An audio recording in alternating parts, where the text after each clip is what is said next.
लाहौर में मौजूदा सूरत हाल है वेस्ट मैनेजमेंट के हवाले से, क्या आप इस निज़ाम से मुतमिन हैं? 70 साल से ये कर रहे हैं। गार्बेज उठाते और उसको उठा के या तो नदी के किनारे या दरियाओं के किनारे या डिप्रेशंस में डाल देते हैं बगैर किसी इन्वायरमेंटल की हिफाजत के।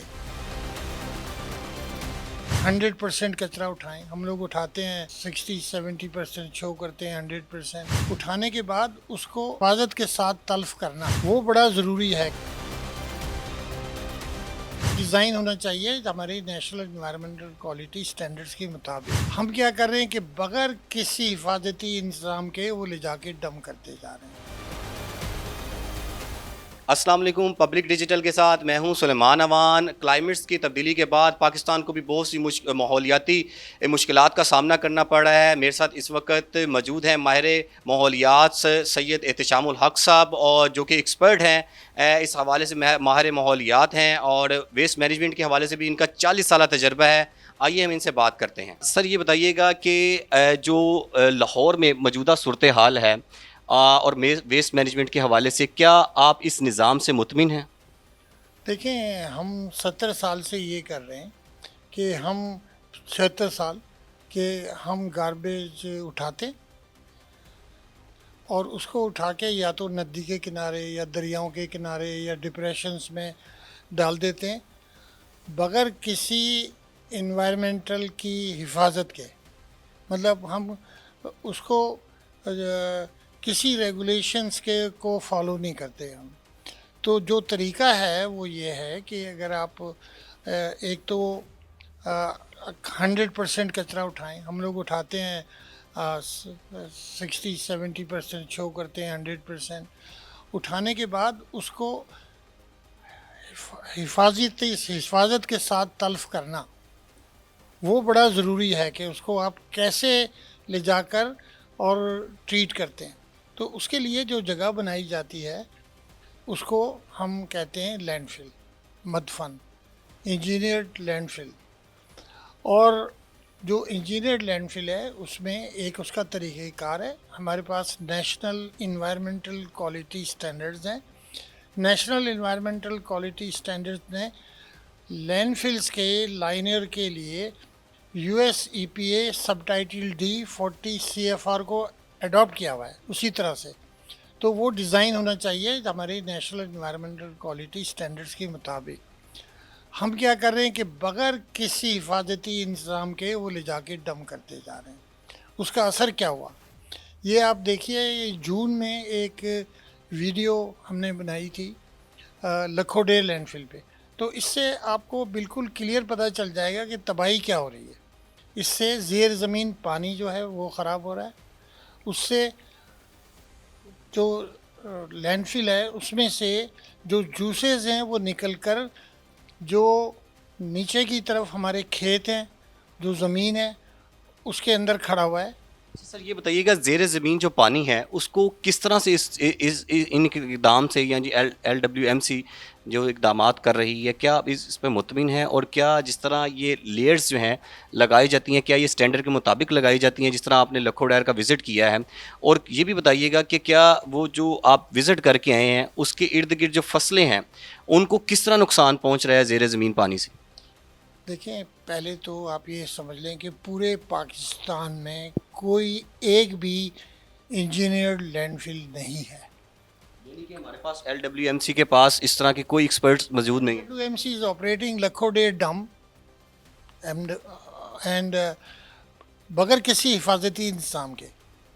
ठीक है, तो ये पूरे पाकिस्तान में हो रहा है। सिर्फ LWMC की बात ना करें ना, ये फैसलाबाद में भी हो रहा है, रावलपिंडी में भी हो रहा है, ये मुल्तान में भी हो रहा है। मुल्तान में तो सबसे ज़्यादा तबाही हुई है कि इन्होंने हर जगह जहाँ पर इन्होंने ज़मीन देखी वहाँ इन्होंने डाल दिया।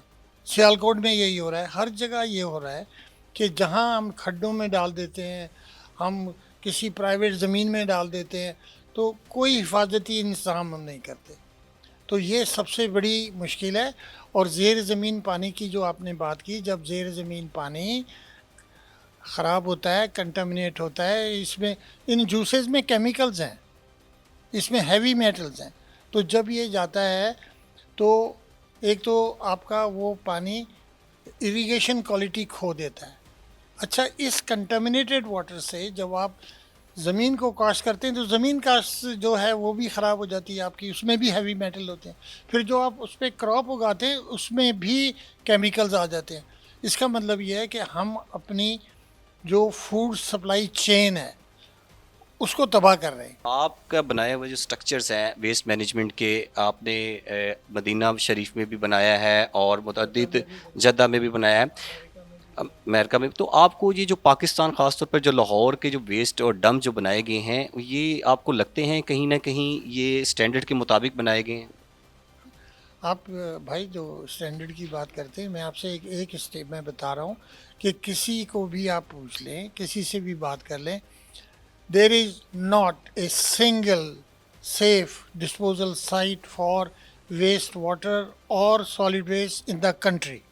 इस तरह लेयर्स करके आप चूँकि एक्सपर्ट हैं, तो किस तरीके से जो है इस कचरे को जो है वो डंप में जो है उसका क्या क्राइटेरिया होता है, कितनी लेयर्स लगाई जाती हैं, कितने फीट की जो है वो अगर क्ले डाली जाती है तो वो कितने फीट जो है क्ले डाली जाएगी? अच्छा देखें, ये किले की जो बात कर रहे हैं आप, कि ये जो लाइनर सिस्टम है, जो डिज़ाइन हमारा कंट्री के रूल के मुताबिक होना चाहिए, वो एक कंपोजिट लाइनर है। उसमें पहले एक आप क्ले लाइनर डालते हैं। क्ले अगर नहीं मिलती तो उसकी जगह जियो सिंथेटिक क्ले लाइनर डालते हैं, जो अल्टरनेट क्ले लाइनर है, जो अप्रूव्ड है। उसके बाद उसके ऊपर आप एक हाई डेंसिटी पॉलीएथिलीन की लेयर डालते हैं। उसके ऊपर आप एक जियो टेक्सटाइल डालते हैं इसको प्रोटेक्ट करने के लिए। उसमें आप एक ड्रेनेज लेयर इस्टेब्लिश करते हैं, और ड्रेनेज लेयर के बाद आप उसको फिर जियो टेक्सटाइल से कवर करते हैं, और उसके ऊपर आप कोई 50 सेंटीमीटर मिट्टी डालकर फिर उस मिट्टी के ऊपर आप गार्बेज डाल सकते हैं, वरना आप गार्बेज नहीं डाल सकते। क्या आपने जब विजिट किया है आपको इस तरह की कुछ चीज़ें नज़र आई? नहीं, ये तो आप अब ऐसी बात कर रहे हैं कि ये तो 2010 से वो जगह डंप साइट है, तो इस पे तवज्जो नहीं दे रहे हमारे। देखें, जो डिसीशन मेकर हैं उनको ये करना चाहिए कि वो जगह अलोकेट करें और वहाँ पे इंजीनियर्ड लैंडफिल बनाएं। ये 12 महीने में 14 महीने में बन जाता है, कोई इसका मसला नहीं है। तो अभी रिसेंटली जो आपको मैं बताऊं, जो मेरा मेन कंसर्न है, what why why we are having this discussion, कि अभी एक बहुत अच्छा, बहुत ही खुशाइन डिसीजन लिया है सीएम पंजाब ने। हाँ जी, कि तहसील वाइज आप सफाई करें, यहाँ तक तो ठीक है। लेकिन उसके बाद एलडब्ल्यूएमसी ने जो डिज़ाइन दिया है कॉन्ट्रैक्टर्स को, वो ये है कि 3 फीट ऑफ किले, 3 फुट की चिकनी मिट्टी या अच्छी सॉइल, गुड अर्थ लिखा हुआ है वहाँ पे। वो कोई उनसे पूछे डिज़ाइन करने वाले से कि गुड अर्थ क्या होती है। आने वाले टाइम में आपको क्या लगता है, अगर वेस्ट मैनेजमेंट अगर इसको ना एक प्रॉपर्ली तरीके से जो कचरा है उसको ना सही तरह हिफाजती तौर पर ना रखा गया, यानी कि लेयर्स के हिसाब से ना रखा गया, तो और किन मुश्किलात का सामना करना पड़ेगा? क्या एयर पोल्यूशंस जो है वो कचरे के या इनके इकदामात की वजह से हो रही है? और दूसरा, ये जो स्मोक जो बायस बन रही है, क्या पॉल्यूशंस जो ख़राब हो रही है वो सिर्फ इनकी जो मैनेजमेंट है वो ख़राब है, इस वजह से सब तमाम तर मसाइल का सामना करना पड़ा है? देखें, तमाम तर मसाइल का सामना हमें इसलिए करना पड़ रहा है कि हम कचरे को तलफ़ करने के लिए हिफाजती इंतजाम नहीं कर रहे हैं, इतने सालों से नहीं कर रहे हैं। और अब तो ये तो रिसेंट है ना, दिस इज़ 2024। तो इसमें जिस आदमी ने डिज़ाइन दिया है, with due respect to him, why he has not adopted जो प्रीवेलेंट लॉज हैं उनके हिसाब से डिज़ाइन क्यों नहीं दिया है। मेरी सिर्फ एक रिकमेंडेशन है कि भाई ये डिज़ाइन जो एलडब्ल्यूएमसी ने प्रोवाइड किया है, गवर्नमेंट की तरफ से सारे कॉन्ट्रैक्टर्स को दे दिया गया है, ये कोई डिज़ाइन है ही नहीं सिरे से। तो जो दूसरा डिज़ाइन है उससे रिप्लेस कर दें। जहाँ इतना एहसन इकदाम किया है सीएम ने, तो ये डिज़ाइन चेंज करवा दें। उनको तो सिर्फ एक ऑर्डर पास करना है ना, उनको तो कुछ नहीं करना। तो ये है कि बहुत ज़्यादा मैंने अप्रिशिएट किया है कि पहली दफ़ा सीएम पंजाब ने गार्बेज कलेक्शन पे की फ़ी लगाई। Very good. हाँ, आपको लीकेज नज़र आ रही है, क्या इनको अवेयरनेस नहीं है इस हवाले से, या इनको बताया नहीं जा रहा कि किस तरह किया जाएगा? इतना जो गंभीर मामला होता जा रहा है पोल्यूशन का, तो आपको कहाँ लीक्स कहाँ पे नज़र आ रही? देखिए, लैंडफिल्स के लैंडफिल्स के हवाले से उन्हें अच्छी तरह मालूम है कि क्या करना है, लेकिन why they are not doing it, there is no shortcut in the life. तो वो क्यों नहीं कर रहे हैं, इसका रीज़न मैं नहीं दे सकता, मुझे नहीं पता कि क्यों है, लेकिन उसमें लोग हैं जिनको पता है कि स्टैंडर्ड क्या है, उनको मालूम है कि स्टैंडर्ड क्या है। और अगर नहीं पता है तो नेट भरा पड़ा है, नेट पे जा के देख लें कि what is a composite liner system, what is 40, what is the US EPA subtitle D40 CFR। वो तो कोई भी देख सकता है ना, सारे पढ़े लिखे लोग हैं, LMC में बड़े बड़े पढ़े लिखे लोग हैं। तो ये नहीं है कि लेकिन ये किसी ने गलती भी हो सकती है ना, किसी ने गलती से ये दे दिया कि 3 फीट के लिए लाइनर, बगैर अंदाज़ा किए हुए कि अगर वो 10 एकड़ की भी साइट है तो उस पर 40,000 क्यूबिक मीटर क्ले चाहिए, वो कहाँ से आएगी। उसके अलावा आज तक साइंटिफिक तरीके से क्ले लाइनर लगाने का जो तरीक़ाकार है वो इक्विपमेंट भी नहीं है पाकिस्तान में। तो जो अल्टरनेट लाइनर है, जियो सिंथेटिक क्ले लाइनर, वो लगा दें आप उसमें। तो ये बड़ा सिंपल चेंज है, it is a very simple change, और स्ट्रोक ऑफ पेन से ये हो सकता है। लेकिन डिसीशन मेकर्स को ये डिसीशन लेना है कि आप उसूलों के मुताबिक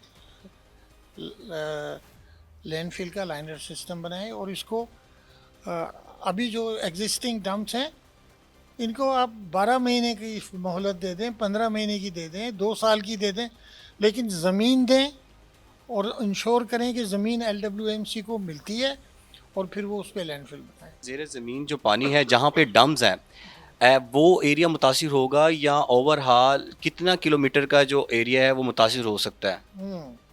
ये डिपेंड करता है, क्योंकि ये तो अब जैसे लाहौर का डंप साइट है, ये रावी के किनारे है, और यहाँ से पानी इतने सालों से बह रहा है, पानी की डायरेक्शन कहाँ जा रही है, इसके लिए ये हम लोग जब टेस्टिंग करते हैं तो उसको फॉलो करते हैं कि कहाँ जा रहा है।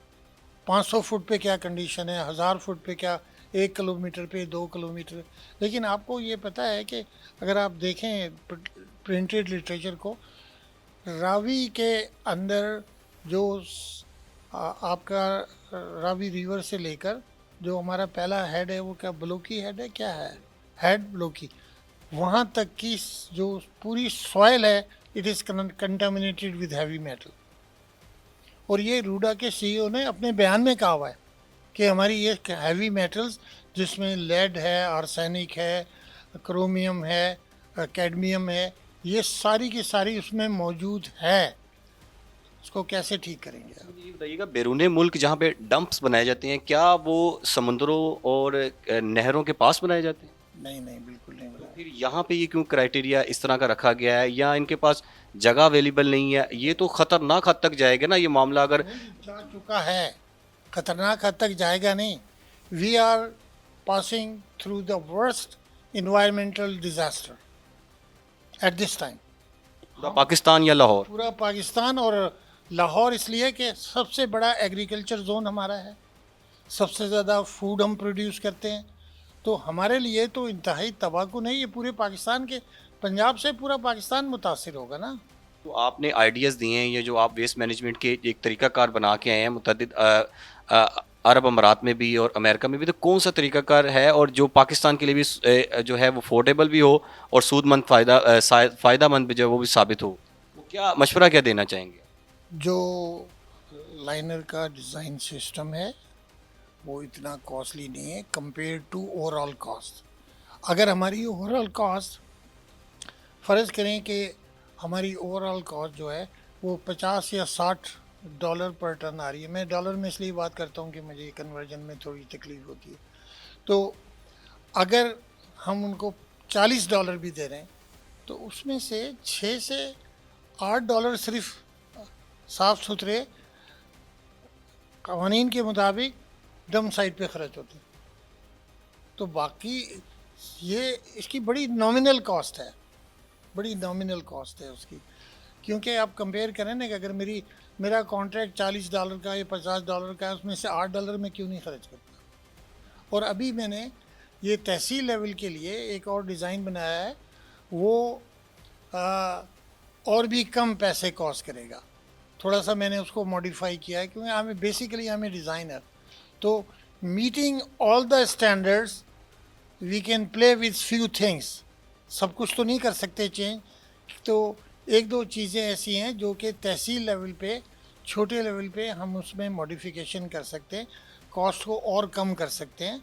और अगर वो $6 से उसको हो सकता है कि हम $4 पे ले आएँ, लेकिन कोई करना चाहे ना, मैंने तो ये कहा है कि पाकिस्तान में मैं तो डिज़ाइन फ़ी नहीं लेता, because this is my country, this is where I got education, और मुझे कुछ रिटर्न करना है। तो I am here for a short period of time. Anybody wants to benefit from my know-how is free for Pakistan. बहुत शुक्रिया सैयद एहतशाम साहब हमारे साथ मौजूद थे। आने वाले टाइम पे हम इनसे और मज़ीद गुफ्तगू करेंगे, स्मोक के हवाले से भी जानेंगे, एयर क्वालिटी इंडेक्स के हवाले से भी, पाकिस्तान की मौजूदा सूरत हाल, पानी की जो सतह ज़ेर ज़मीन जो पानी है उसकी सतह क्यों कम हो रही है, और कराची में भी जो कचरे के वजह से जो मुश्किलात का सामना करना पड़ा है वो क्या वजूहत है। आने वाले वक्त में जो है इनसे जो है वो गुफ्तगू करेंगे, इस हवाले से मज़ीद जो है इन्फॉर्मेशन लेंगे। बहुत शुक्रिया।